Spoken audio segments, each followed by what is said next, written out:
The camera or the wean wrap? There you go, get it. What's up, all you rad humans? Welcome back to Space Lizard Exotics. We have a lot of cool shit going on today. I got my high octane, what is this? Go Fast Energy. They're Colorado brand. Gotta represent Colorado, right? Rad state. Let's get started. We gotta feed Hella today, and we gotta make some gecko food, chores, all that jazz. So let's get today's video started, and let's have a great day. Alright, so all the fun chore days and all just the fun little to-dos as reptile keepers, or just as if you own pets. You know how it goes. You just gotta keep stuff rolling, keep them all fed and happy. While we're thawing out the food for Hella, though, let's mix up some Pangea papaya. So my crested geckos love this. I've tried the Rapashi. They hated it.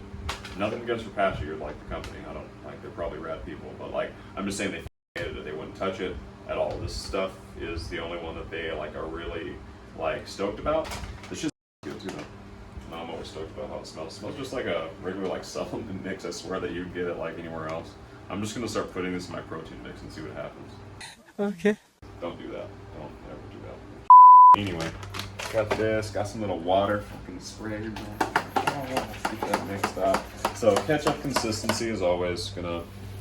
You could always add more or less. I don't have an exact measurement down, man. I'm not that like. That ain't all particular about it, but I just kind of mix it up and watch it. I recommend doing the same thing, but. Oh, there you go. Man, I think I got it down on that one. Mm-hmm. Get all that. Yums. And I actually just add a little bit more water. So you gotta think, too, it's gonna sit in there. It's gonna be under potentially like a light. Let's talk about some things about Cresties while I'm mixing their awesome food. So, the lights, right? I got this skyscraper for the plants. It has nothing to do with the geckos. Crested geckos technically, you don't technically need light with them. They just need to be in a good room temperature. So if your reptile room stays between like 79, 82 degrees around there, you're big. Just saying, you're fine. And you can keep them in your room without any type of heat mat. Don't actually put a heat mat under them if you can keep your room at that temp, right? So other than that, these are for just the plants only, trying to create an awesome environment for them, get those plants beasting. Try to trim them up as much as possible too. Sometimes I get lazy, like we all do. Shouldn't say that, but I'll admit it. Sometimes I do. Sometimes I come home and I'm like, oh man, I've been trimming other plants today. I'm not trimming these plants. No, not today. But it's good to stay up on, and it's cool when you do plant maintenance in your enclosure too, because then you get some cool shit.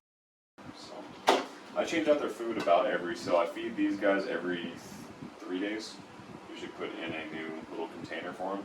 Sometimes you can mix the other one up, but I just take it out, just give them some fresh stuff. I always put like a little water dish in there for them too, just, obviously they drink off the leaves when we spray them down about 3 times a day. I want to eventually set up a mister system, but it's just time, and I want to build one. Those Mist Kings are cool, man. They're just pricey for what you get, in my personal opinion. You could buy those sprayers, build your own, all that. And also, though, check this out. I mentioned Pangea a lot. Get these cool magnetic holders. Oh my god, they're strong as fuck, and they're very convenient. They're cool. You can put them anywhere. I was actually very impressed with these. Pangea makes them really cool. These are actually my favorite gecko holders. So I was stoked to put them in both enclosures, and that's how we do here. So let's see how that rat is doing. We're gonna feed Hella. We're gonna talk about some other things today. All right, so we're gonna be feeding Hella. Hella's my green tree python. She's beautiful.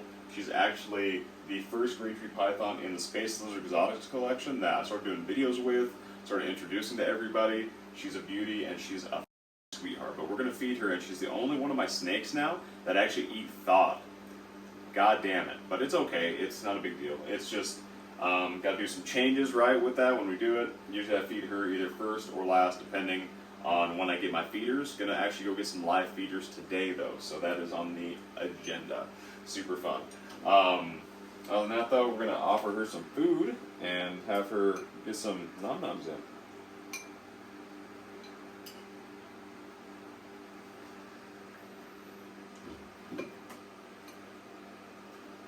So with green tree pythons, obviously, they very good eaters. You don't want to overfeed them. So I feed her about every 7 to, sometimes I go to 10, even sometimes 12 days. You just, like I said, they will try to get food the next day if you try to offer it to them.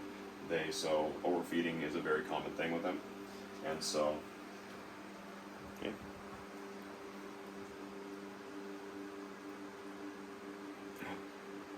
Look at that.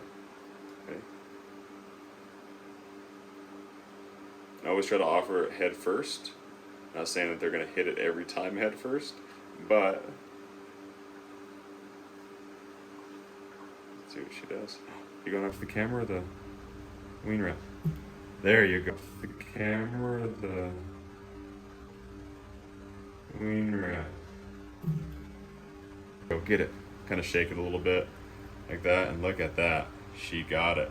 Yeah, she's a great eater. Never have to worry about her not taking food. Like I said though, she will try to eat tomorrow. And definitely don't want to try to overfeed your python at all, ever. So give it that span between, like I said, 7 to 10 days. Even if you extend that to 12, depending on food size, things like that, it's not a bad thing. So even if they don't defecate, that, you know, you can still feed them. But like I said, try to give it that time span between that time, because they're very food driven creatures, but awesome eaters. Look at that. She did fantastic.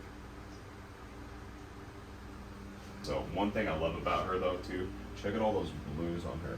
That blue pattern on Arus especially are just absolutely spectacular.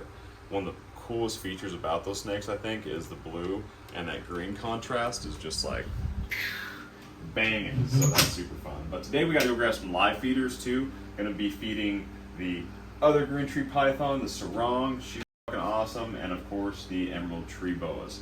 Super fun. We'll probably be doing some shorts of that, so keep an eye on the channel. Keep an eye also on the social media, so that's Instagram, TikTok, all that jazz.